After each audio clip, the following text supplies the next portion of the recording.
Olá, tudo bem? Eu hoje venho trazer um tema completamente novo aqui no canal. Nunca falei sobre isso e é importante também falar sobre isso porque é uma questão que tem a ver com a evolução da sociedade. E eu, com a idade que tenho, já passei por todo um processo em que coisas que antes eram vistas como brincadeira, ninguém levava a sério, mas que com o tempo nós começamos a perceber que isso afetava fortemente as pessoas que nós achávamos que encarariam aquilo como brincadeira. Felizmente a sociedade evoluiu. Brincadeiras que eu próprio cheguei a fazer na minha adolescência, palavras que eu repetia, que era comum as pessoas repetir, eu já não as repito mais, nem sequer vou dizer aqui que tipo de palavras era, é porque são completamente erradas.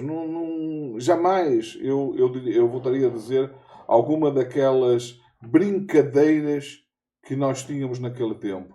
Portanto, eu não me vou aqui fazer o papel do moralista que nunca errou em relação a esse tipo de questão. Errei muito, porque também brinquei. Não a este nível que eu trago aqui hoje, nada que sequer que se aproxime disso. Basicamente tinham a ver com palavras que faziam parte até do nosso vocabulário que tinha, nós não tínhamos a noção disso, uma carga extremamente negativa para um determinado grupo de pessoas, no caso, os afrodescendentes. Com certeza vocês devem ter tido conhecimento do caso daquela turista argentina que fez aquele gesto racista e que está presa, e muito bem presa. E eu, na altura, não comentei. Foi numa altura em que eu, como já disse noutros vídeos, não estava-me a sentir muito motivado para gravar, e fiquei assim uma temporada em que perdi algumas oportunidades de gravar até vídeos que seriam importantes para o canal e não fiz. Só que agora surgiu a oportunidade. Porquê? Porque recentemente, julgo que foi na semana passada, ocorreu algo ainda mais grave, mas nesse caso foi na Argentina. Teve a ver com uma jornalista que está a participar do Big Brother de lá, que, depois que se veio a descobrir, era algo recorrente nela ter palavras de cunho racista e tudo como se fosse em tom de brincadeira, mas com um nível de ofensividade extremamente forte, o que no caso dela deixa claro que se trata de uma pessoa essencialmente racista e, sobretudo, depois do que vocês vão ver ao longo da nossa conversa, isso é evidente que denota uma índole racista. Não se tratou de uma pessoa que fez aquilo que se poderia chamar uma brincadeira no sentido de achar que aquilo até poderia não ser levado a mal e de repente dar-se conta que disse uma coisa que não deveria ter dito. Não foi isso que ela fez. E a palavra, aquilo que ela falou, não vou falar aqui, foi extremamente forte. Teve a ver com associar a pessoa com a questão da escravatura e a forma como os escravos eram tratados. Tem a ver com uma outra concorrente, pelo que eu me apercebi nesse Big Brother, tem pessoas de outros países e, no caso, era de uma africana. E me desculpem dizer que é uma africana, porque eu efetivamente não gravei de que país ela era. Isto é importante dizer isso porquê? Porque outra forma de preconceito que existe no Ocidente, de modo geral, é sempre que se refere à África, falar os africanos. E não pode ser assim. E não pode ser assim por questão muito simples. É que no continente africano existem muitas culturas, existem muitos países e não é correto da nossa parte. Nós não gostaríamos de ser tratado assim num bolo como se fôssemos todos como se, por exemplo, imaginem que o Brasil passasse a ser tratado como os sul-americanos e não como os brasileiros. Com certeza nós não iríamos gostar e, portanto, não se deve tratar os africanos dessa forma. Mas, no caso, eu não tenho outra forma de tratar porque, efetivamente, não sei qual é o país de origem dessa senhora que foi vítima desse atentado terrorista absurdo, um atentado nesse sentido de atentar contra a dignidade, contra questões inclusivamente que envolvem o passado de toda uma etnia que sofreu fortemente. Imaginem fazer o mesmo tipo de piada com os judeus, por exemplo, relacionadas com o nazismo, relacionada com os campos de concentração. Toda a gente ia perceber que isso é inconcebível, que é o tipo de brincadeira que não se pode ter e, portanto, no caso dos africanos, não é diferente. Então, o que é que me chocou mais em tudo isto? Além da fala dela em si, foi descobrir que é algo de recorrente nela. É uma jornalista que trabalha numa televisão no Paraguai. Ela é paraguaia, não é argentina. E que sistematicamente tem frases e há vídeos que mostram que ela tem recorrentemente atitudes preconceituosas para com os afrodescendentes. E eu também aqui prefiro falar em afrodescendentes porque hoje em dia a outra forma que nós tínhamos de os tratar também tem, de certa forma, um cunho racista. Porque tratar a pessoa pela cor que ela tem também denota, em certa medida, também um preconceito. Porque o mesmo não acontece quando se referem a pessoas de pele clara. Portanto, vamos tratar dessa forma. Se calhar um dia nós vamos descobrir uma forma melhor de o fazer, mas neste momento vamos tratá-los então como afrodescendentes. O que acontece? Houve toda essa atitude. O que me chocou mais então começou por isto, pelo facto de ser algo recorrente, mas depois, quando se entrevista a senhora, a atitude dela ainda me indignou ainda mais. Porque ela, em vez de pedir desculpa de uma forma realmente sentida, como alguém que realmente percebe que aquilo que fez é profundamente errado, mas não, pelo contrário, ela pede desculpa, mas de uma forma em que ela se coloca no lugar da vítima, chegando ao ponto de se virar para o jornalista que está a entrevistar: eu já pedi desculpa a ela, já pedi desculpa aqui, o que mais vocês querem que eu faça? Me ponha de joelhos. E ela se põe de joelhos como se a vítima em todo esse processo fosse ela. Aí então vocês me dirão: tá, mas então como é que você acha que ela deveria reagir? Bom, se ela realmente tivesse consciência, se ela realmente não fosse uma pessoa racista, que teve uma frase mal colocada, a atitude correta a ter era simplesmente pedir desculpa. Não pedir para não sofrer as consequências, pelo contrário, dizer claramente que as consequências, porque houve consequências para ela foi expulsa do programa, foi a atitude correta a se tomar, porque aquilo que ela fez, ela mesmo deveria reconhecer que é algo que é essencialmente imperdoável. É algo que ela deveria reconhecer que ela não tem sequer o direito de pedir perdão muito da forma que pediu. Pedir perdão, sim. Pedir perdão não humilha a pessoa, engrandece a pessoa, quando esse pedido de perdão é genuíno, é da parte de uma pessoa que efetivamente percebe que aquilo que fez ou aquilo que disse é essencialmente inadmissível e que, independentemente de ser perdoada ou não, o castigo tem que existir, a consequência tem que existir, até para que fique de exemplo, não só para ela, para que não repita, que tenha mais cuidado, mas para que outras pessoas, perante aquilo, percebam a gravidade da situação. Ora bem, isso já seria mau o bastante. Só que a coisa ainda fica pior. Porquê?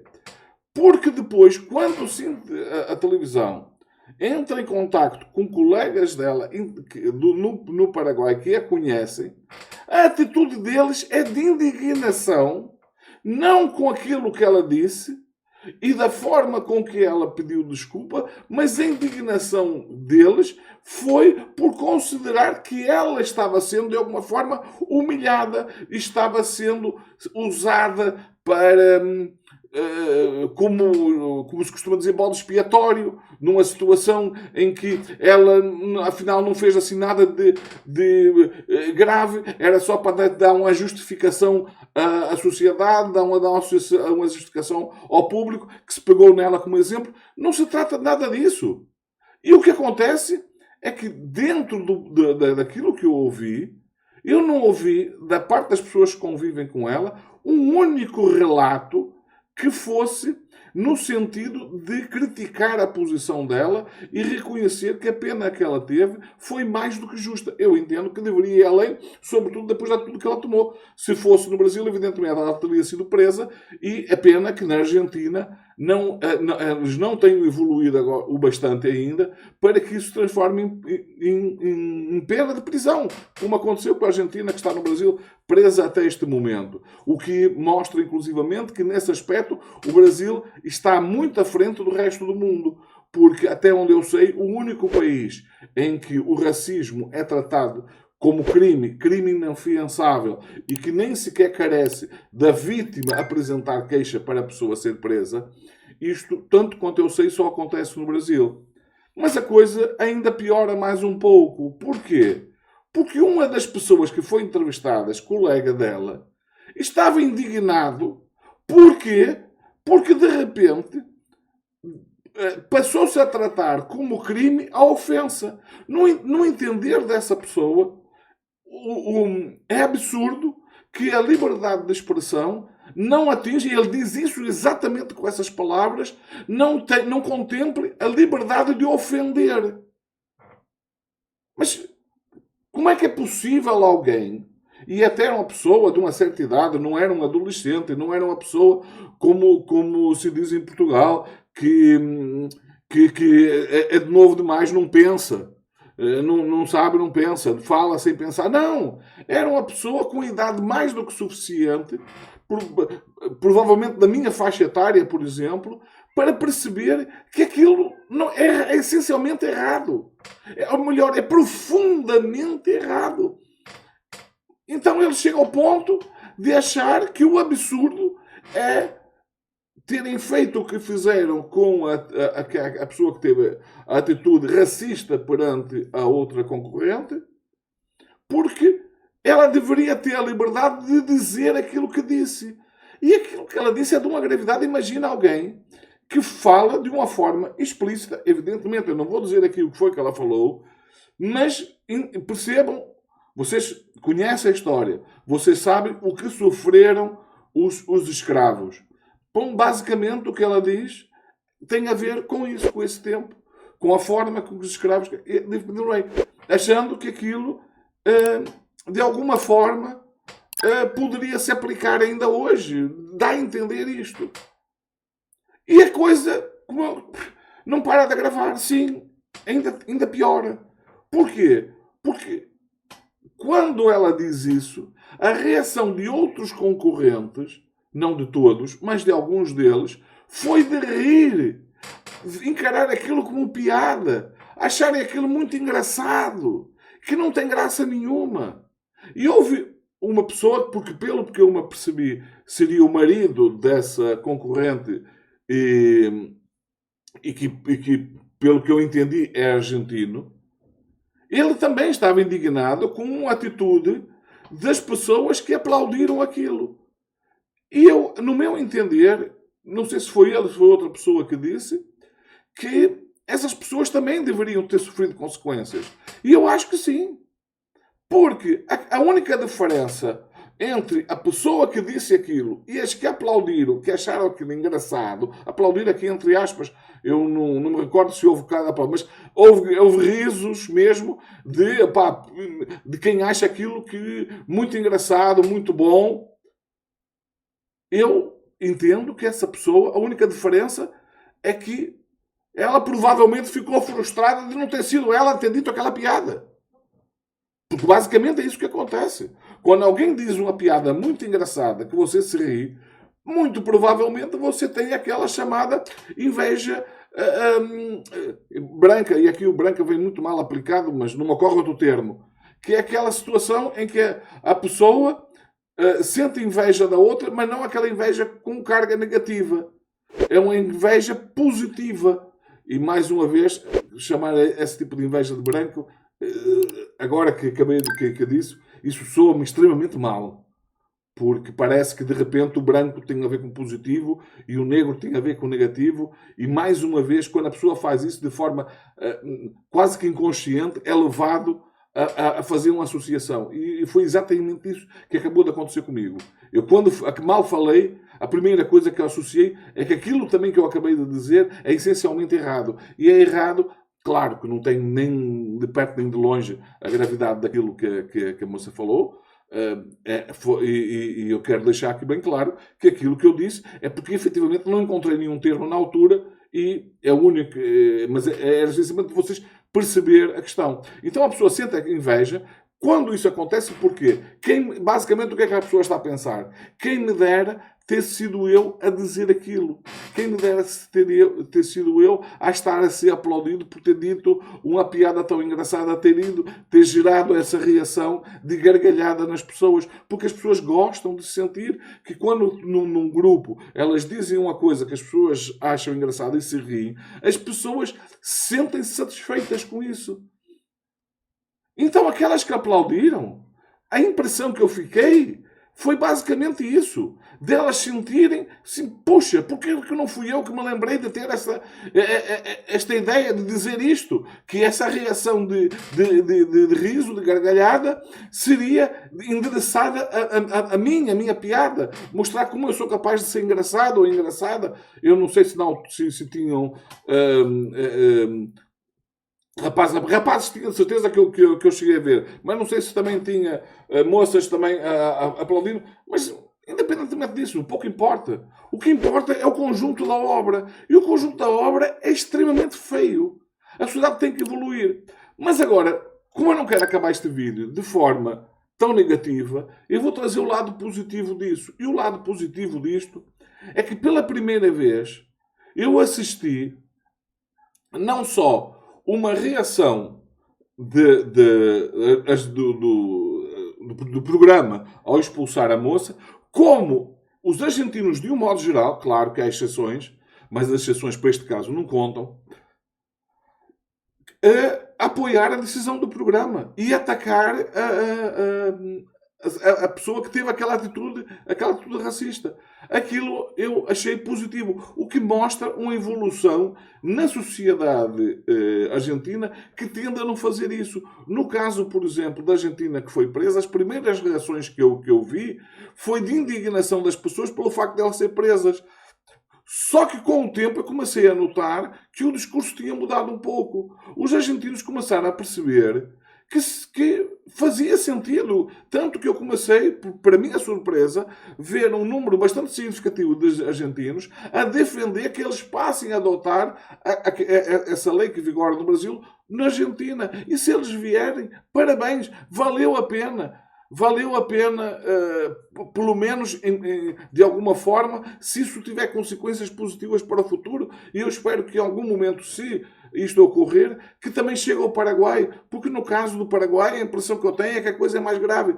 E o que é estranho é que entre os sul-americanos, talvez só abaixo dos bolivianos, os paraguaios são um dos que são mais discriminados. Um dos que são mais... tratados de forma preconceituosa. Nós conhecemos as piadas relacionadas ao Paraguai no Brasil, que são piadas preconceituosas, que não se deve ter. Portanto, eles, conscientes daquilo que sofrem, com as piadas de mau gosto dirigidas a eles, deviam ter consciência de que se aquilo é errado, aquele comportamento é errado para eles, é logicamente errado também quando se trata de outras etnias, de outras culturas, de outros países. Mas o Paraguai, a impressão que eu fiquei é que está, embora a Argentina esteja bastante atrasada, o Paraguai está mais atrasado ainda em relação a isso. O que para mim É estranho devido a tudo isto que eu disse. Porque, ao contrário dos argentinos, os paraguaios são eles próprios vítimas de preconceito na América do Sul e não só. É isto que eu tenho para dizer. Portanto, nessa história, aquilo que eu quero que vocês retenham é duas coisas. Tudo o que deu origem a isso é extremamente negativo, mas as coisas apontam para o chamado mal que veio para bem. Porque, de alguma forma, a sociedade argentina começa-se a dar conta que aquela atitude que é recorrente neles é errada, e isto, de alguma forma, pode contribuir para a evolução do povo argentino no sentido não daquela história de dizer do politicamente correto, porque hoje em dia também tem isso. De repente, o politicamente correto passou a ser algo quase que de criminoso. As pessoas, de repente, são totalmente contra. Assim, quando as pessoas pegam no politicamente correto e distorce-o de uma forma que prejudica, inclusivamente, as lutas justas e corretas contra todo tipo de preconceito, o que acaba por acontecer é que o conceito de politicamente correto acaba por perder a força, porque as pessoas perdem o foco naquilo que realmente importa. E, portanto, quando eu falo aqui que neste caso é uma atitude, e é uma atitude politicamente extremamente incorreta, é mais do que isso, é crime. Não é? É muito mais do que uma atitude politicamente correta, trata-se de crime. Estamos perante crime. Agora, não vamos tratar isso com a leveza de como foi tratado por a pessoa que eu falei, de que basicamente ele critica o conceito de politicamente correto nas frases dele, porque no entender dele a liberdade deve ser tão ampla que seja a liberdade de ofender. No entanto, eu tenho muitas dúvidas que se um dia a pessoa ofender essa pessoa, por exemplo, ofendê-la de uma forma extremamente grave, por exemplo, chamando ela de ladrão, que é uma ofensa extremamente grave, qual será a reação dele? Porque ele, defendendo, como ele defende o direito da pessoa a ofender, por uma questão de coerência, ele devia, pura e simplesmente, não fazer absolutamente nada com uma acusação como essa. Mas eu tenho a certeza absoluta que, caso isso acontecesse, alguém o ofendesse a esse nível, que ele não teria nenhum problema de processar a pessoa, quanto mais não seja para limpar o seu nome. Ora, fica no mínimo incoerente, é no mínimo cinismo, alguém que acha que algo que deveria ser permitido, que é o direito de ofensa, de repente, quando se dirige a ele, ele trata de crime contra a honra. Não sei o que é que vocês acham disso. Espero que continuem a seguir o canal. Se não se inscreveu ainda, considerem se inscrever, partilhar nas redes sociais, dê o like se gostou, dislike se não gostou. Fiquem bem, vemos no próximo vídeo.